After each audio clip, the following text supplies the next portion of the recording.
Hey, how you doing? It's your boy Josh. Listen, here's the 3 mistakes traders make that make them lose money. Okay, here's somebody who have bought all the courses out there from all the gurus you know that teach about trading. I've invested heavily in learning all the strategies, all the secrets from all the people that you think you follow. And what I've learned is the commonalities that everybody that's doing 7 to 8 figures, they all say the same things. They're all trading the same ways. And these are 4 mistakes that you're probably doing if you're not inconsistent or if you're not consistently making money. The first mistake you're making is that you're worried too much about being right or wrong. Okay. In trading, being right or wrong is not the primary goal.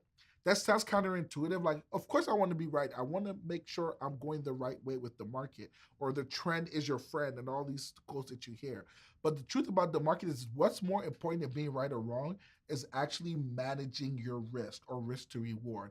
As a trader, your number one job is to be a risk manager. Okay, somebody I respect a lot named Carmine actually said this. He said when people ask him what he does for a living, okay, he says, I'm a risk manager, because as a trader, that's what you do. You're managing risk. I was talking to a student today and she was telling me, like, Josh, I got in on a trade and I made $300. Did I do good? I said, no, baby girl, you did not do good, because you risked 300 to make 300. Okay, what if you were wrong, right? Because you're not managing risk and you're not putting the probabilities in your favor, your trading is being floppy up or down. Okay.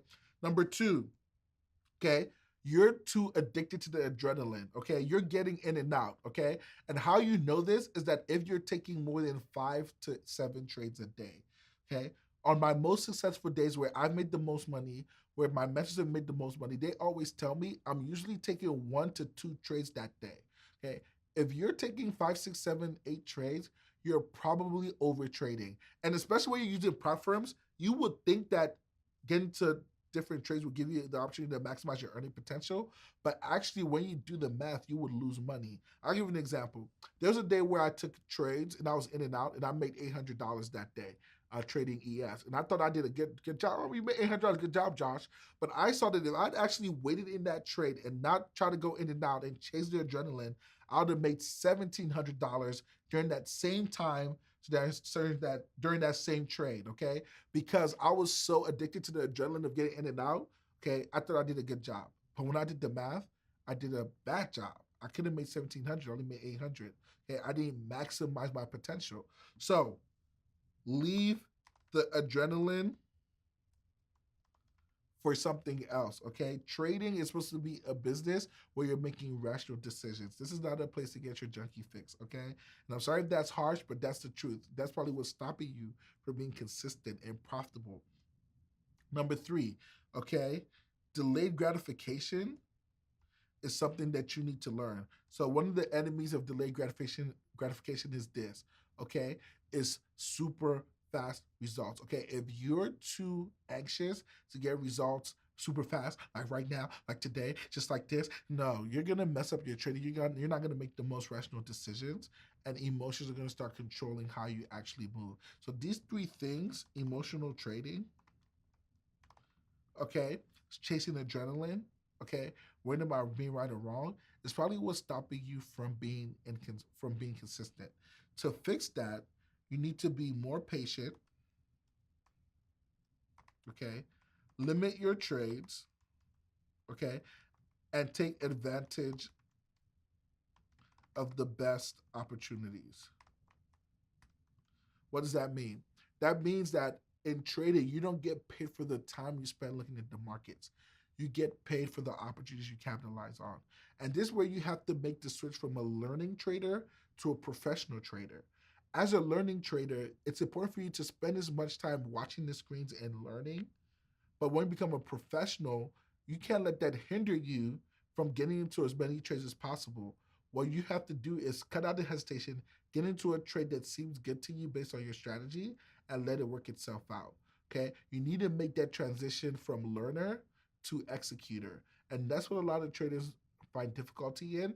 And the best way to fix that is this, okay? When you see a setup, don't worry about being right or wrong. If it fits within your playbook and your parameters, take that trade and live with what it may be. Live with the loss or the gain, okay? Number 4, something that I've noticed is so crazy, okay? And this right here is worth the whole video, trust me, okay? A lot of traders talk about risk to reward. All the gurus talk about this risk to reward. You want to have a 1 to 2 risk to reward. But what I realized that the most successful traders don't actually do what? They don't actually take their money or take their trades to break even until they get to the 1 risk to reward. What does that mean? If they risk $100, they don't move their stop to break even until they're up to the 1. So where you're taking profit is where they go to break even. And I've realized that over and over and over again with 7 to 8 figure traders. So there's a different perspective that where you're getting out is where their trades just begin, is where they start maximizing.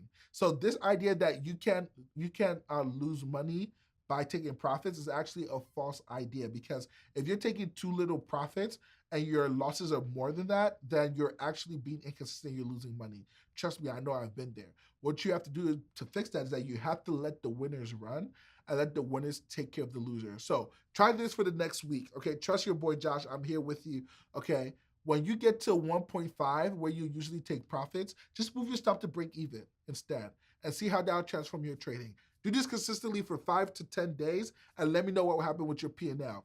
Let me know whether your R multiple will increase. Let me know whether your cash flow will increase. And let me know whether you feel much better as a trader because there's less stress involved. So these are the things that are holding traders back and things that are making traders successful. Number 1, I've told you, start worrying about being right or wrong.